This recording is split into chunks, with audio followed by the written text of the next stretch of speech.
chair, are you committed to lowering interest rates? I think the president's got a choice to make, and so I don't want to lean in front of news in that direction. But the president and I talk about the economy all the time. We talk about monetary policy all the time, and I agree with him right now that there's lots of room for interest rates to go lower. He says he wants lower interest rates. I think but it's a database thing right now. If you look at where we are, it's appropriate to lower interest rates right now.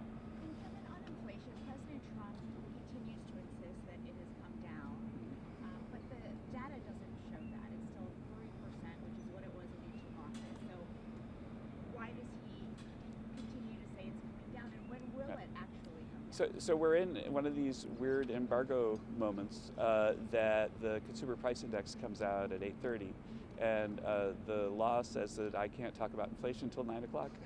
I apologize. And I can't even elliptically talk about inflation. It would be inappropriate. Understood. Yeah. Can you talk about the president's tone last night? I thought it was a real home run speech.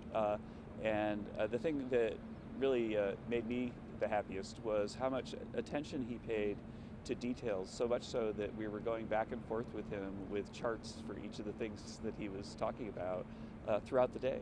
And one of the things that I just talked with Joe about that I found kind of interesting was that a lot of the networks, while he was speaking, the intent was to show some charts so you could actually see the data of what he was talking about. And then some networks showed the charts and some didn't. It was kind of interesting. It was a bad choice, but I think it was an unfortunate choice for the ones that didn't, because he put a lot of effort into showing the American people exactly what's going on with the hard facts that were in the charts. And so I just committed to Morning Joe to come back with the charts. Because MSNBC was one of the places that didn't show them. During that address, he actually blamed a lot of what Americans are seeing in the economy on the former administration, on former President Biden.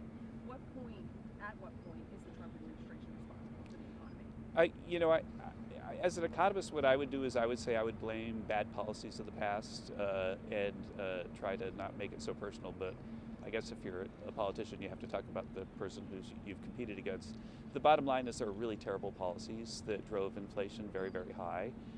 And they were very easy to understand. If you go back and look, I was criticizing the policies right when they were happening, called for 7% inflation before anyone knew inflation was taking off, just because the simple intuition that if you send a lot of money to people in the US, but you attack supply with heavier regulation, heavier taxation, then supply goes down, demand goes up, you get inflation.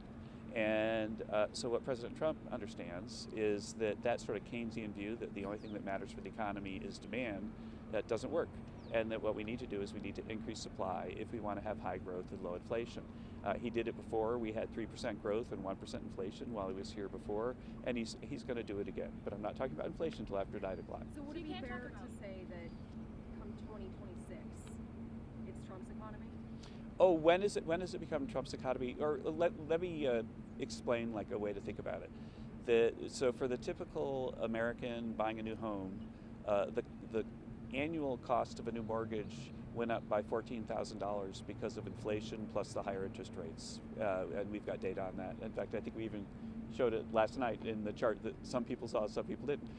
And so because we've reduced the deficit quite a bit and interest rates have come down, then that $14,000 hole that was dug by the policies of the previous administration is now about $12,000. So we've made up ground of about $2,000 a year by lowering mortgage payments with the policies we've already done.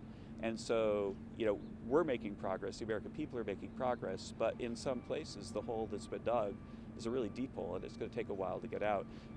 People lost purchasing power of about $3,000 under Biden. They've gained purchasing power of about $1,200 so far under us, but that's still a negative number if you include the Biden number, right? And so at what point does it become the Trump economy? Well, it's a Trump economy now. Our policies are changing people's lives, but when are we going to be able to point to numbers and say that we fixed the problem, we filled the hole that Biden dug? That'll depend on what things. So, for example, we're way past success on eggs, but there are other things that are going to take longer. You can talk about inflation. Would there be any way to address first-time buyer housing? Young people can't buy a house unless it's at 4%.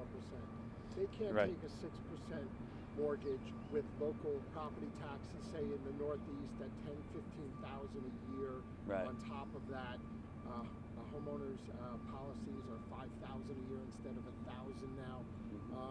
Is there anything that the Fed can do to address that? Well, or not, we don't have to have necessarily, like right now, the president mentioned in the speech that there's a really aggressive effort coordinated by us here in the White House, the economic team, to present to the president policies which will lower home prices, especially for first-time home buyers.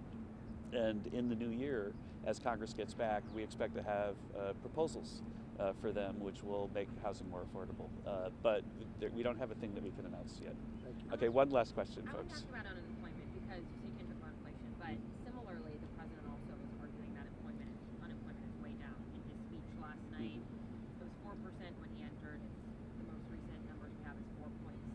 Similar to Reed's question, why exaggerate those numbers, and what are you guys doing when you think we can see that unemployment rate? If you look at the numbers, then there's really one big factor that explains the difference, and that is that because of tightening government spending, we've reduced the deficit so far this year by about $600 billion. We've reduced federal employment by 250,000 workers. And so if you adjust the unemployment rate for the fact that there's been a large loss for government workers, for federal government workers, then you get numbers that are consistent with what the president's saying. So thank you guys. Thank you very much. Thank you, sir.